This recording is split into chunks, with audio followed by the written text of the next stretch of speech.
Good morning, everybody. Welcome to Aurora Farms. It has been a while since we've been on the farm in Nebraska together. Grant and I had such an amazing time in Utah and Colorado. We are so happy to be home and take you along with us on our farming adventures.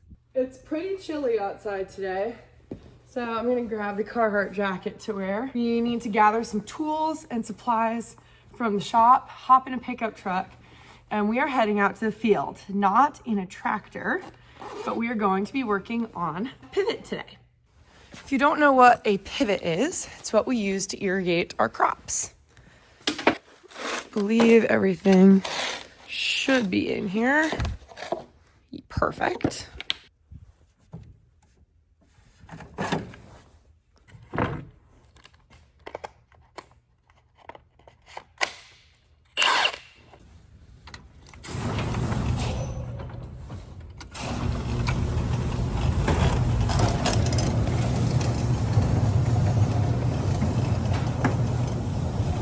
For some reason, in the pocket of every Carhartt that I own, I put my hands in the pockets and I find some kind of something that I've been fidgeting with. And I'm sure this is from the last project that I was working on while wearing this coat. But it seems like every time I stick my hands in there, there's a different thing to fiddle with. Carhartt coats are a dangerous thing to wash without checking every pocket first. Going to let the Power Stroke warm up for a sec because it's actually only about 29 degrees Fahrenheit out this morning. And while that is warming up, I'm going to grab the high lift jack, wherever that might be. It might be lost. It's usually sitting in this corner with the other jacks. Turns out the high lift jack isn't lost or missing. It's just not here. It's at Grant's dad's house. So we're going to get that on the way out to the field. We are out at the site of the pivot. The field that this pivot irrigates has a lot more rolling hills. We have had more problems with this pivot getting stuck in the mud. It means we have to carry rock out. It's usually on a very hot summer day and just causes a lot of problems. This pivot gets stuck more than every other pivot we own. Very grateful to have friends that work at Titan Tire because I was telling them about this pivot this summer at the Farm Progress Show. And I was telling them that we have to carry bags of rock out here and I'm hot and it takes away from my crops because I'm working on getting the pivot unstuck instead of having the pivot be watering my crops. And it takes a lot of time and it's just not fun. And they were like, well, man, what kind of tires does it have on it? So I told them and they said, we can fix that problem for you. My pivot weighs so much when it is full of water, and these tires are going to help it crawl up hills with leaving minimal ruts behind it. There's a lot of pivot tires out there on the market, and I'm excited to see how these perform, and maybe we can put them on a few other ones. These are the tires that are currently on the pivot. As you can see, they're pretty short. These are the tires that we're going to be putting on the pivot. Much bigger. I think they're gonna work out a lot better for us. This is an 8-tower pivot. A tower is that triangle looking thing with the tires. There are 2 tires on each tower, meaning that we are going to be changing 16 tires today, which is definitely more than I've ever changed in one day. This will be a new record. Very grateful to have my good friend Harvey out here today, as well as his service truck. Harvey is the guy who installed the huge LSW tires on our tractor, and he has over 30 years of tire installation experience. He is a true tire expert. We also have Scott out here from Titan Tire, and you may remember him from a couple other videos. Harvey brought out a Ford F550. There's a stellar service bed and crane on it. That crane can definitely lift a lot more than I can, even with my muscles. He said he has fit all 16 pivot tires back there before, but I don't think we're going to have to max it out like that today. Usually I have to flip tires into the bed or onto a trailer by hand, so this is gonna be nice. Coming from Matt's off-road games, I got to see a lot of different tires in action, both big and small. What I learned is the bigger the obstacle, rock, or hill that you have to climb, the bigger the tire you should be using to give you the best advantage. So to all my friends that I made at the off-road games, thank you. I'm taking the knowledge that I learned from you guys, bringing it back to the farm, and applying it, putting it to good use. So it just felt right to do a little bit of a competition. I didn't really tell him, and the stakes weren't really fair at all, but Grant and I changed a lot of pivot tires together, and I know Harvey's an expert. He definitely had an advantage. He's got a lot more years of experience than I do. He also had a whole service truck.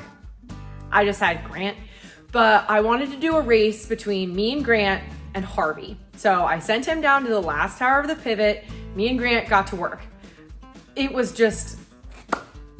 kind of a sham from the very start. This was poor planning. I should have got the socket out because I didn't have any of my tools out. Harvey had already changed a couple towers, and so he was kind of in a flow. We haven't changed a pivot tire since probably late August, so it's been a while. We were sorely out of practice. The first thing we really struggled with was our jack. So it started off the day lost. We found it. It hasn't been used since late August, and so it wasn't greased up. We didn't have PV blaster. We ended up lubing it up with diesel treat because that's the only thing we had in the pickup. We were just sorely underprepared. Handyman jack is so much more dangerous than a crane, and so we were kind of taking our time, wanting to be careful.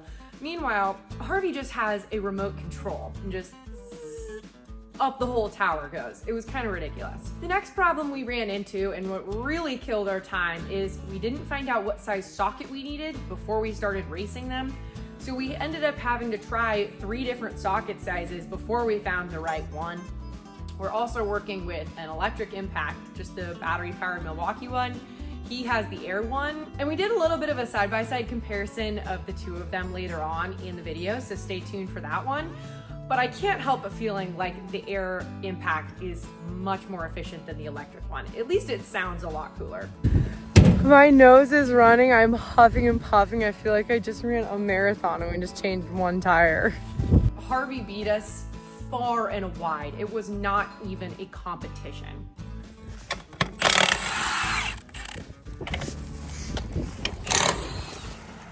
And here they come. The winners, victorious. We got to be out here. This isn't by the hour kind of thing here. We got to get going. Oh, by the hour? Well, gosh, would you do that in like 5.5 minutes? We also do NASCAR. Yeah. So. Weekends with NASCAR. Gotcha. Goodness gracious. On they go to the next one. We're still halfway through this one. I know these tires look small, but just remember, they are really, really heavy. Harvey actually started going so fast that I was demoted from actually changing the pivot tires to purely just a cleanup crew, trying to keep track of all of the tires he left in the wake of his service truck. Before we go any further, just a quick word. Today's video is sponsored by AG1. AG1 is easy to drink daily. Each scoop is packed with 75 vitamins and minerals and whole food sourced ingredients. If you want to get technical, AG1 is a daily foundational nutrition supplement made to support whole body health. AG1 is just about the simplest drink you can make. All you have to do is take your container out of the fridge, get 1 scoop, put it in a container of your choice, and then mix it with 8 to 12 ounces of whatever cold liquid you like. You can use water, milk. Personally, I like to use fresh squeezed orange juice. AG1 is naturally sweetened with kind of tastes of like pineapple and vanilla, never any artificial sweeteners or added sugars. That's why I think the orange juice mixes so well. Just kind of mixes in those naturally fruity flavors. Put the lid on, give it a good shake, and after just a couple seconds, you are good to go. I like knowing that what I'm drinking tastes good, but is also helping my body, supporting its immune system and digestive system. Helps with my mental clarity, makes me feel more focused, more alert, and more energized throughout the day.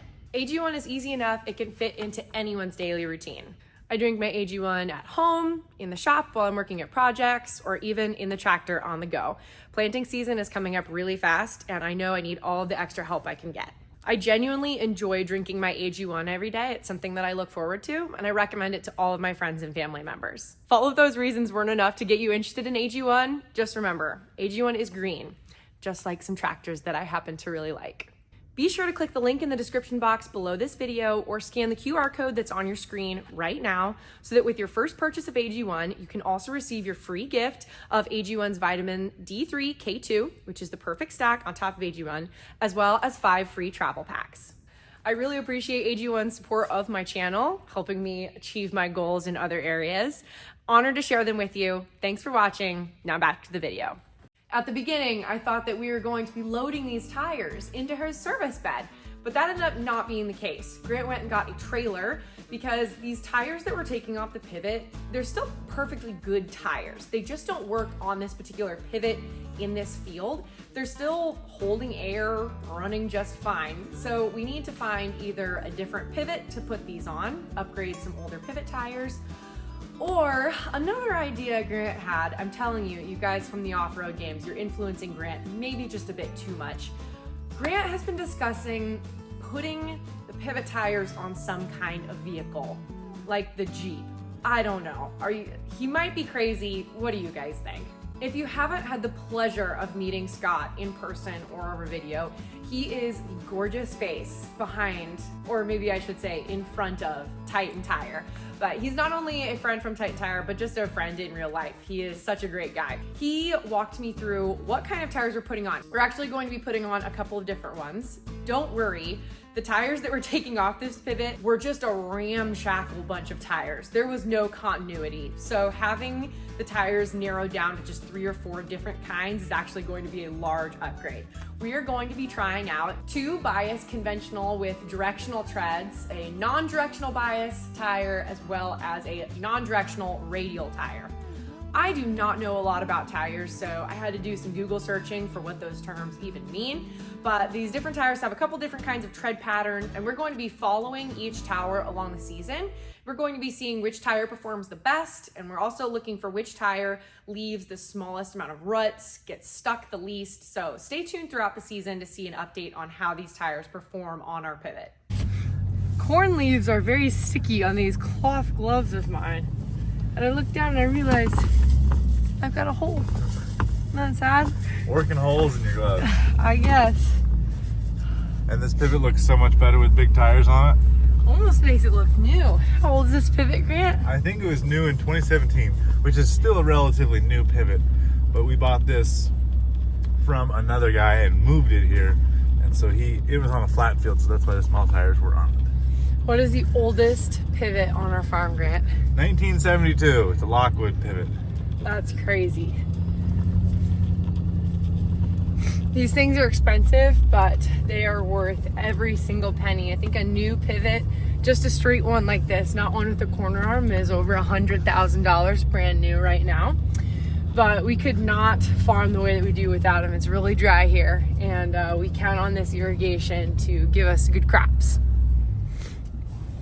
So folks, I've actually been waiting a really long time to show you something. A couple years ago, my dad and I were discussing how difficult it is to truly explain how a pivot works, just because they're so large. And so without a drone or sped up footage, it's just really hard to explain. My dad had this model and he lent it to me. I truly think this was like 2 or 3 years ago, but I just hadn't found the right video to put it into. So today, ladies and gentlemen, we are going to be looking at a tiny scaled down model of a pivot to show you what a pivot does and how it works. Like I said, this isn't mine, this is my dad's. So don't worry, Dad, after this video, you're finally going to be getting this model back. But this is a 1/64th scale model of a Renke pivot. And unfortunately, it's just one tower and it's kind of rickety enough as it is. I can understand why they didn't make more. But this is your center point of your pivot. Typically sits in the middle of the field. This is where your control panel is. And then this is where your engine and well is. Water gets pumped up through this pipe and out through the sprinklers. Here is a pivot tower.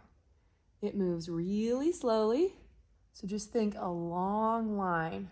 All those tires. There's a center drive in the middle, and there's a gearbox behind each tire. Each tower moves at a different rate of speed, obviously. The tower at the furthest end of the pivot moves the fastest and covers the furthest distance, while the tower that's closest to the center point moves the slowest and travels the shortest distance. Here's a closer look at it. Isn't that so satisfying? Thank you, Dad, for the use of your model. You can finally have it back now after all these years.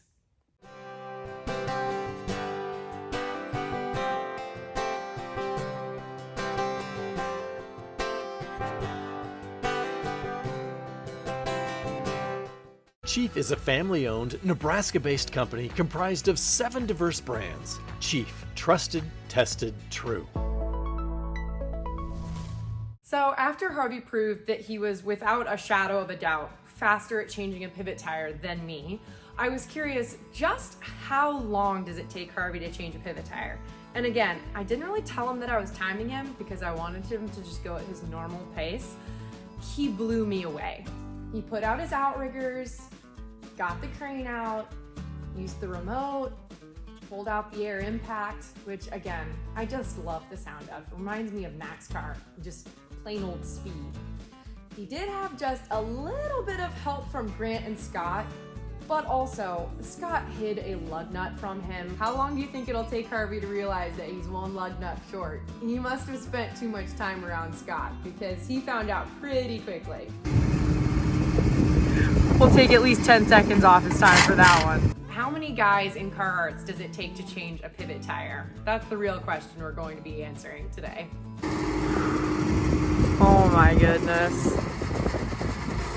We'll let him unhook and we will call it right there.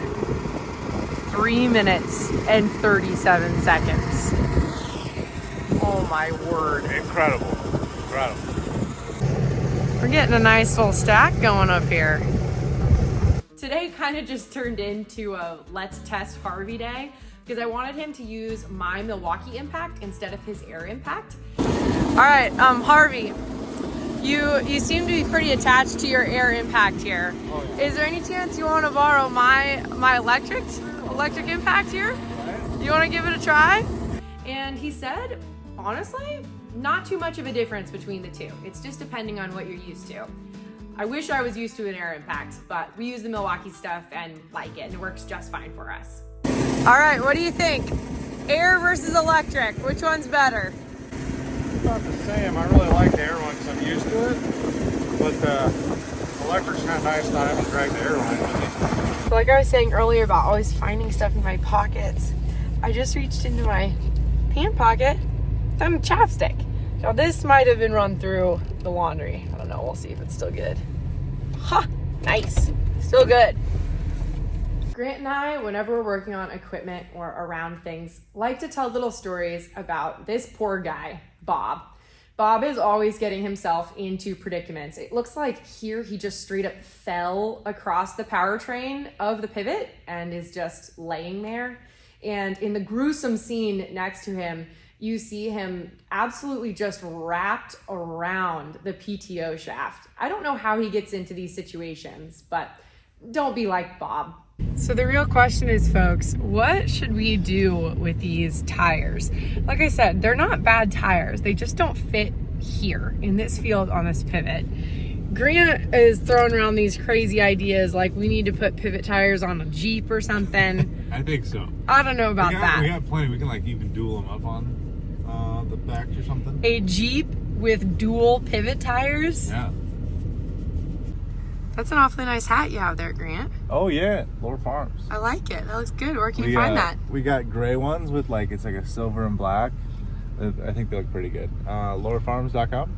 Lowerfarms.com. Check them out. We also have quite a few leftover shirts that we brought home from the off-road games, so get those while you still can. I don't want to look at them in the shop. They're doing me no good. I've got plenty of Lower Farm shirts for myself, so be sure to check those out. Thank you to Gage for helping me organize them all. One of the first years that I was dating Grant, it was a really bad year. So like it had been really windy and all his corn blew over. And I was riding with him in the combine and he's complaining like, oh man, like the combine can't get all this corn. There's corn everywhere on the ground. All my corn's blown over. And I was like, oh Grant, I love you so much. I would walk behind the combine and pick up corn for you. But after just walking through half the field next to the pivot on this cold windy day, Grant, I still love you very much, but I think I might want to redact that offer. I think I still love you very much, but that was a long ways. Fields are kind of long. I think we just need to get some cows to pick up our corn for us. There you go. Guys, should we get cows again? Poor Bob. Here's a picture of Bob getting electrocuted because somebody decided to move their pivot along a power line. Don't be like Bob. After we got all of the tires installed, we had one final thing that we needed to do. We did this when we installed the LSW tires on our tractor, but we are going to actually be walking the pivot towers individually onto these really highly rated scales, seeing how much each tower weighs, and then using that weight to determine what the tire's PSI should be. So we ran through a couple of different hypotheses before we weighed the towers, and in the comments, I'm really curious what you guys think. We were trying to figure out, will each tower weigh the same or will they weigh differently? The two we were really interested in seeing if they would weigh differently was the furthest end tower and then the tower closest to that one, and then the tower that was closest to the center point of the pivot. What do you think we found out? After weighing every single tower individually and then doing some quick math, figuring out how much water would be stored in the pipe, that's right, kids, math. Your teachers and parents are right. You do actually use math in everyday life. It's kind of disappointing, but it is a fact. We determined that each tower weighs more or less the same. So we ended up running 25 PSI in each tire on each tower. After we were out in the field, I ended up going home and doing some research on PSI, and there is such a science behind how much air is supposed to be in the tire, depending on how much weight it carries and what that tire does. I'm not going to get into it, but seriously, just look it up. There's some really interesting articles out there. Pivot tires are installed, and I have to say, they look so good. Scott was saying if we would have asked sooner, he could have got us chrome rims, which I think maybe would have been a little bit much. But they look really, really good. So thank you again, Harvey. You are the king of tires, and clearly way better at it than Grant and I. But also thank you to Scott and everybody, all of our friends at Titan Tire. We love you guys, and you guys do great work. We love your tires. Maybe we'll get the LSWs put back on the tractor sometime. Maybe you have to put those back on in time for the off-road games next year, and we'll bring a tractor over there. What do you think, Grant? Oh yeah, the tractor needs to go to the off-road games next year. I think so too. So thanks for watching today's video. I hope you learned a little something about pivots, and we will see you in the next one. It is good to be back on the farm. Bye.